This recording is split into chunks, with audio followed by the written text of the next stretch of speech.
Ticks and chiggers are denizens of the Kansas woods.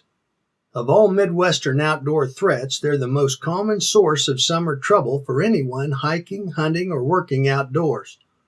They swarm on the bare skin of the unwary, biting and causing a storm of itching that lasts up to a week or more.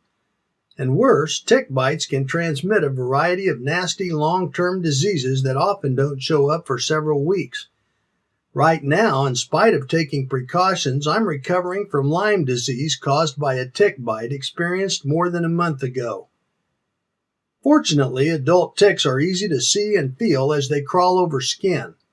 By checking your body after each outing, these can be removed before they complete their normally slow biting process. But the tiny larval or nymphal ticks, often called seed ticks, are much smaller and easier to overlook.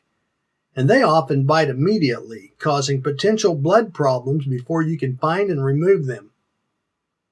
Chiggers, only 1/150th of an inch wide, are virtually impossible to see while on your body. But you won't have a hard time discovering they were there when itching red welts appear hours or a day later. They don't suck blood, but rather inject saliva that forms a feeding tube and liquefies cell tissue, which they eat. Your body's reaction to this foreign material causes the itch, a fiery torment that can last for a week or more. Scratching commonly leads to secondary infection, which can result in a trip to the doctor. Makes you want to stay inside, huh? You're not alone.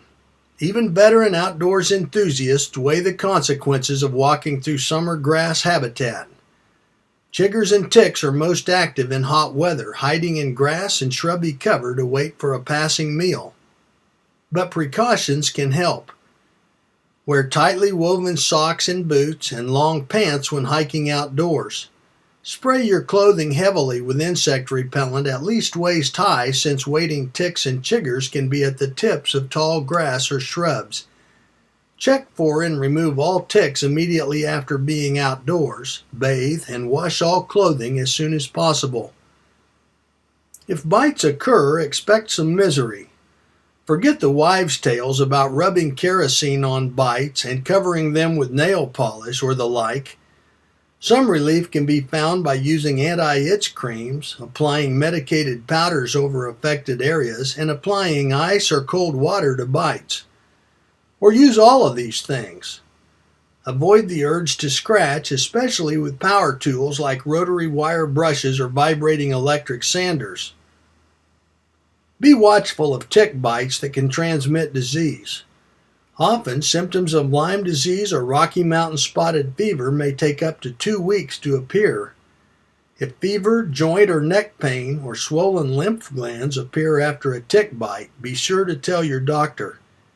Antibiotics can stop these diseases if they are quickly diagnosed.